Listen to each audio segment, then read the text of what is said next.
Count Dante, John Keehan was his name. He told Master Trias, who was at the tournament, giving the tournament, he said, "Hey, this boy's pretty good. Why don't you let him join your association since you don't have any minorities in it?"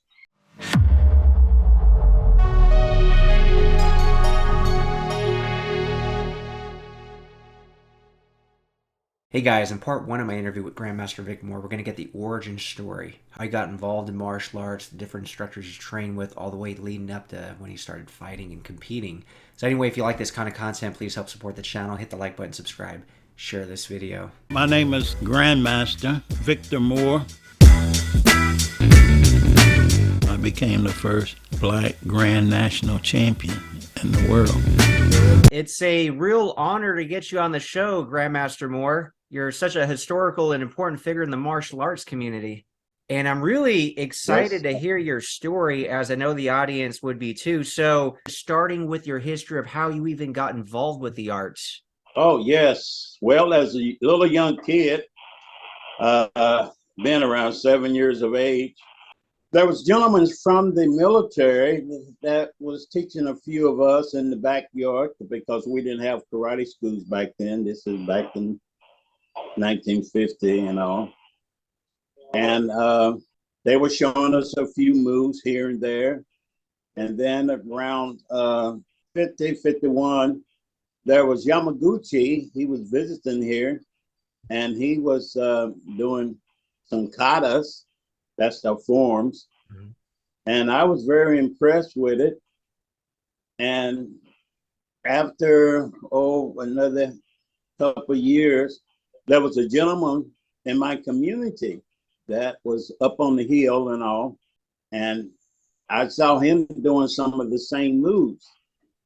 And I thought I knew something. So I went up the hill there and said, "Oh, I know some of this karate stuff."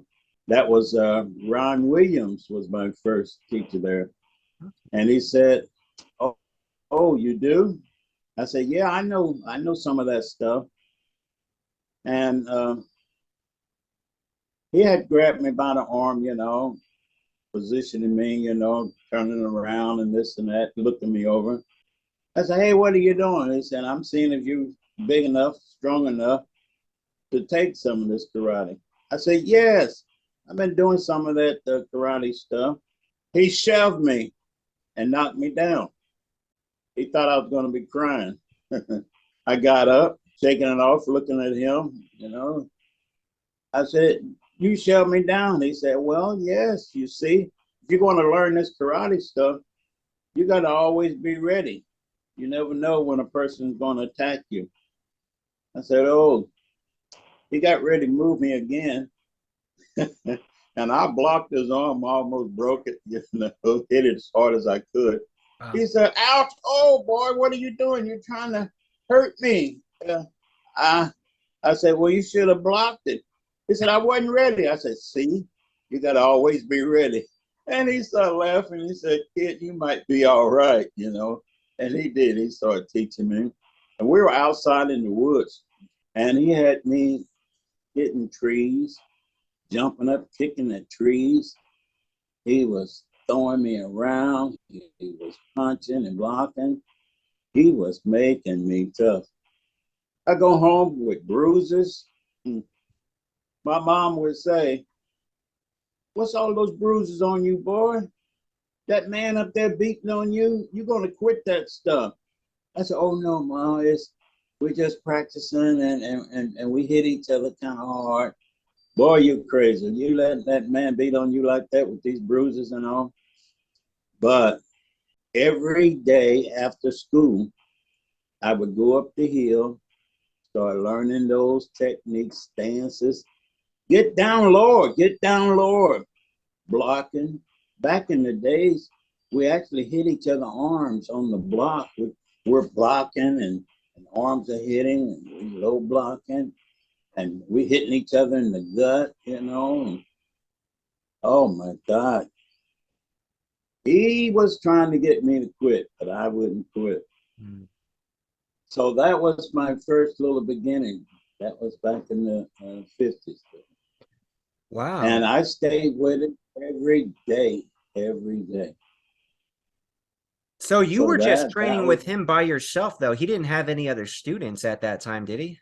oh, well, eventually his brother came in, who was a little younger, more or less my age, and he was my working partner, so he did have us too, but no, wasn't no school, wasn't a bunch of students and all.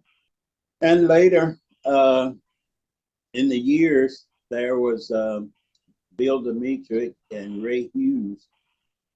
They came to Cincinnati, and in the back of the judo school was where we practiced at. There was no karate schools available, and we had this judo school that had opened up.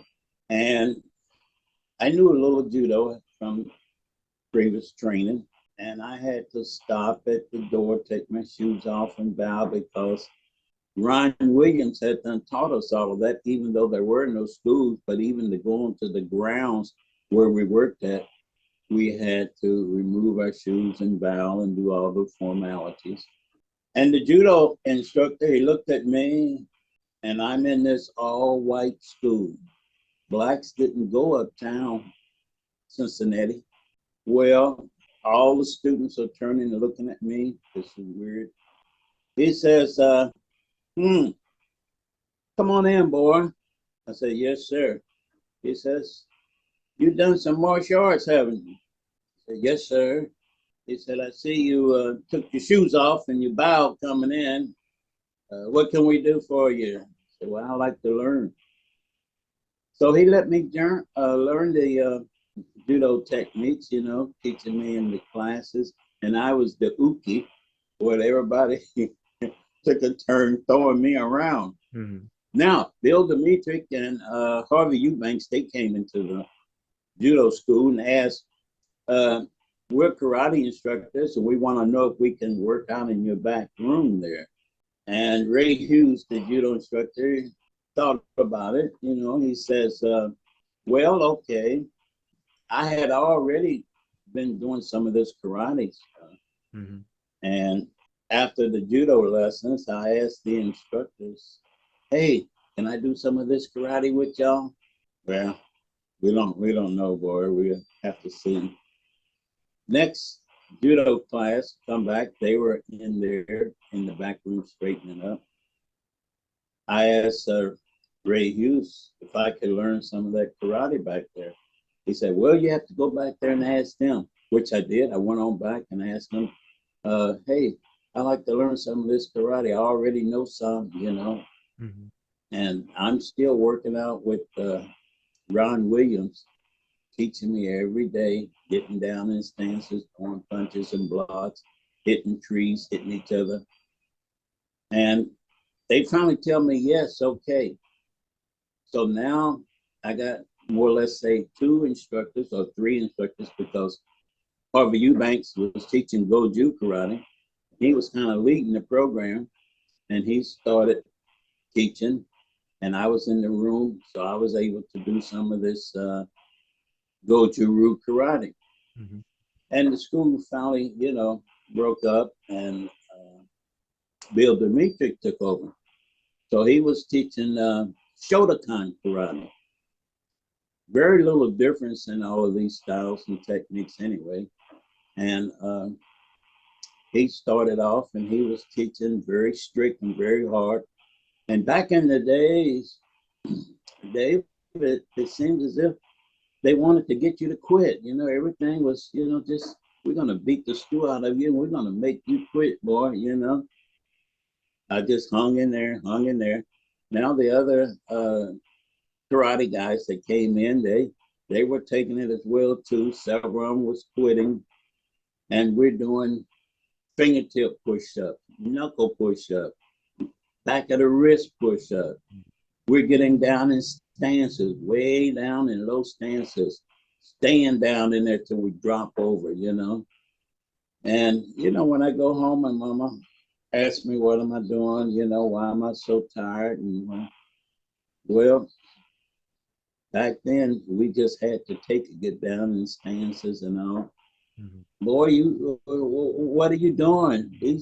people are taking advantage of you. They just beating on you and got you all wrapped up in this jujitsu stuff, you know. So Bill Dimitri kept working with me, and eventually he went to Japan again. Now, they had been learning karate overseas, all of these instructors had. Mm-hmm. And they started teaching in their neighborhoods, in the back room and whatnot. And anybody that was learning karate back in the 50s, they'll tell you that's how they got started. That's how they had to learn karate, because we didn't have karate schools. There was a few judo schools open up. There was a few Orientals that had clothing stores or grocery stores, and they may would teach somebody in the back room and all, but that was about the extent of it. Then Dimitri, he'd come back and he had to change the style. Well, first he was teaching Kempo, then he went to Japan and come back and he's teaching Shotokan. He's going up to Canada with Soroka, Master Soroka up there, bless his heart. And I got pretty efficient, you know. I was able to fight. They was teaching the peon katas, or peon as you want to call it. And the beginners would learn number one. As you got a little more experience, you would learn number two.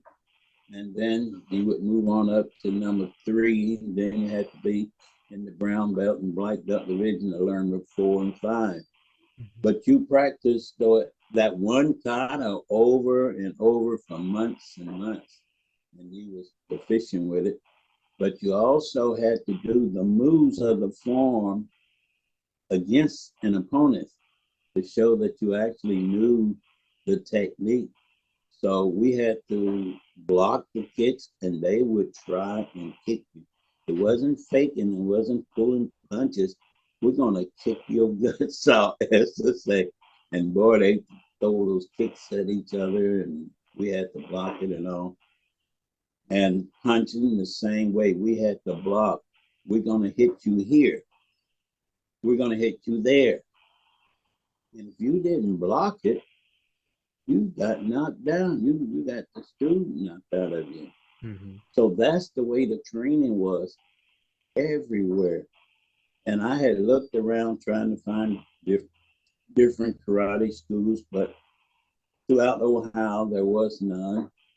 And that was the way it was back in the days. So Harvey Eubanks and then Bill Dimitri. Then we had a Chinese fellow that came to the school as an exchange student from the University of Cincinnati Engineering Department. And he asked if he can teach some classes. Bill Dimitri, sensei, well, yes, I guess so. I don't care. What in the world did he say that for? That man would have bamboo sticks. He would be beating us, hitting us over the back, the head, the arms, the gut, the legs.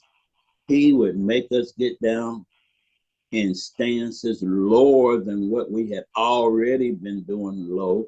Mm-hmm. And all those competitors out there that know how low Victor Moore used to fight, that's the reason why, because my legs was conditioned, we had to fight low. Well, he was teaching the Xia Yun Fa of karate, which is said to be the first form of karate, Xia Yun Fa, over in the monastery. And he would start teaching us katas, and he had also a 2-man kata. And man, we hadn't done anything like that, but that Rising Sun was the name of it. And that kata with us fighting each other back and forth in that kata, they don't run katas like that anymore. I mean, we had to run katas as to be hurting someone. Yeah. Hey, killing someone, life and death. Well, why was the instructor so hard back then? Why did they want everybody to quit? all the old timers will tell you that. They learning karate, they had to stick with it because the instructor was trying to get them to quit. Nowadays, you know, it's, hey, how much money you got? You know, you can stay. You know. Yeah, Back in it's the a days, business now where you need a lot of students to stay, and some schools will even make sure they pass them on their belt rankings, even if they don't necessarily earn it. I've found that from the 90s from some of the other students in my classes. But back in your day, it really just sounded like they wanted to weed people out. It wasn't a business. They wanted to make sure they had the best of the best, the toughest, the people that were committed. exactly, Yeah, way exactly. different. Yeah. Grandmaster Moore, I gotta But ask you this. I gotta ask you this. When did you meet and start training with Robert Trias? well, after Dimitri, then it was Jim Wax. He was out on Reading Road, and I stayed with him for a little while. And John Osaka came, a judo instructor from Japan. He first came through Detroit, then he went to Chicago, then he came to Cincinnati, thank God. And he was teaching me all kind of judo techniques and throws and canners.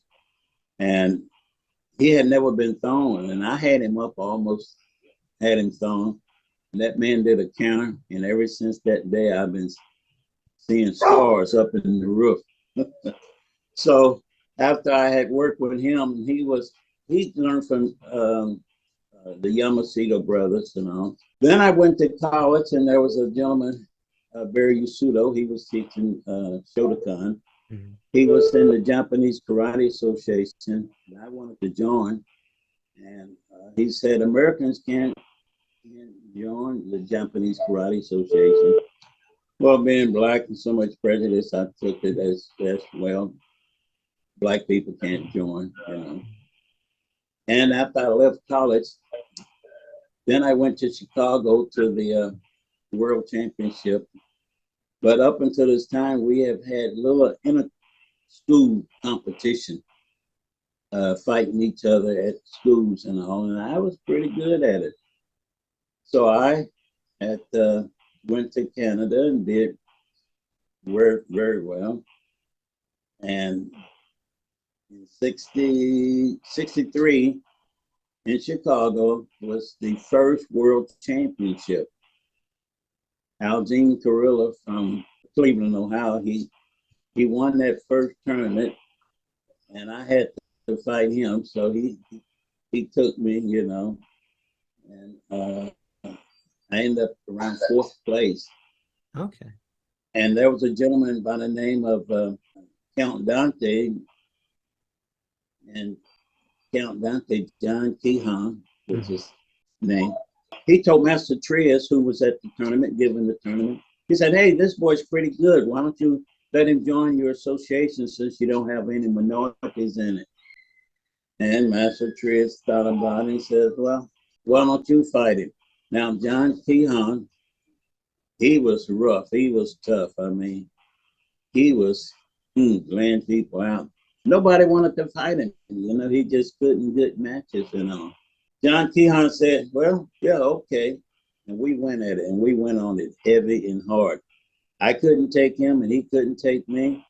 Master Trias said, whoa, this boy is good. John Keehan said, let him in your association. You'll have a minority in there, and a good one. Mm-hmm. He said, okay, yeah. But let me see all your stances. Let me see your blocks, your punches. Yeah. He come up and hit me and punch me, you know, boom, there, this boy is good. So he took me in the USKA. This is back in 1963. He asked me, said, oh, why are you only a black belt? After all these years and all the training and your katas and your techniques and all. I said, well, there's no organization that'll let me in. When I was in college, I tried to get in with the Japanese Karate Association, but they wouldn't let me. So he says, well, let me finish testing you here and stuff. So he promoted me to second degree black belt, and that was historical to me, you know. Wow, now. He said, but you have to come to Phoenix, Arizona.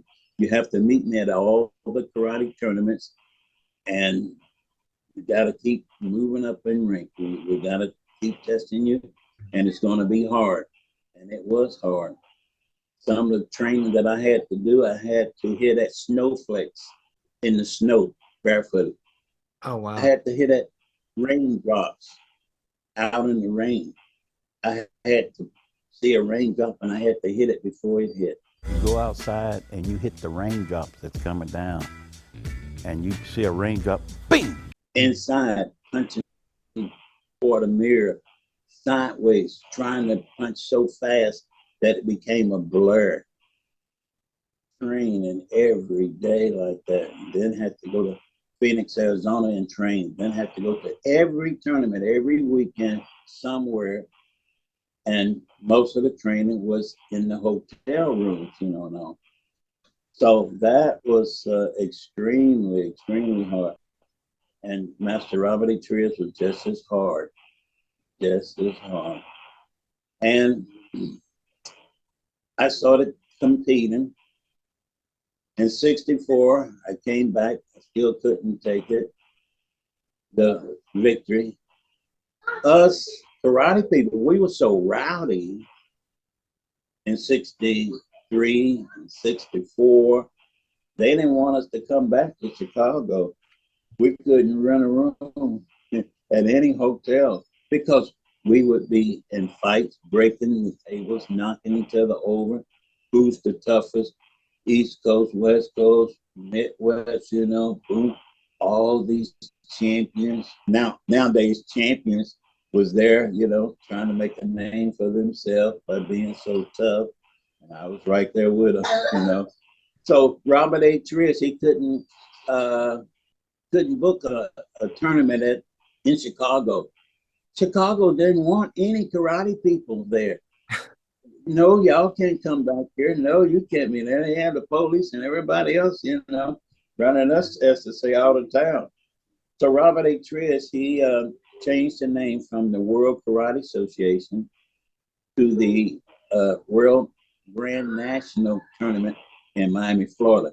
John Pachivas was down there. He hosted it. So we had to go to Florida in '65.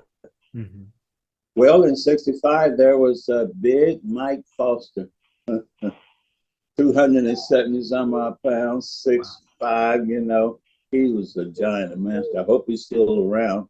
Hello, Mike Foster, if you're still there. And he would grab guys, pick them up, hit them, and throw them down. I mean, he'd get down on the low, keep it out there. He had the strength just to grab a guy and pick him up off and hit him, boom. Well, I was pretty good. I would go up into a catch stance, come up with a good cover, you know, and you can't get in. You couldn't break that cover. But he'd throw a kick, and he kicked my arm so hard, it knocked me out of the ring and into the bleachers. We didn't have rings at that time, you know. Man, I shook it off. I said, oh, I went back in there and I had to whoop. I put a whooping on him, jumped up on his leg, grabbed his gi, swing it around to the back, chop his neck, drop down, go between his legs, throw a drop kick on him. I would spar, jump up 6 feet in the air and throw a flying side kick, turn him up. Master Robert A. Trias, and as I would swear to this, he said, you're the best karate fighter I ever seen. He said, not only that, later in the year, he said that I was the best teacher that he ever had seen. Wow. That's what I Grandmaster Moore, I gotta ask. I gotta ask. So you beat that guy. He was like 270. How much did you weigh? 165, 170. So let me ask you this. So basically that guy outweighed you by 100 pounds and you beat him, right? Yeah. Yes. I want to ask you something. That's amazing, but I want to ask you something because do you know who Michael Jai White is? Yes. Yeah. Okay, yeah, pretty big guy. Yeah, pretty big guy, martial artist, actor. He basically, his argument is that he could beat up Bruce Lee simply because he outweighs Bruce Lee by 100 pounds. That's like his argument. That alone is why he says he could beat up Bruce Lee. Bruce Lee is 132 pounds. I outweigh him by 100 pounds. Size matters a great deal. It's too big of a discrepancy. You know, he can run across the street, I ain't gonna feel it. What do you think about that? You beat up a dude who's 100 pounds bigger than you.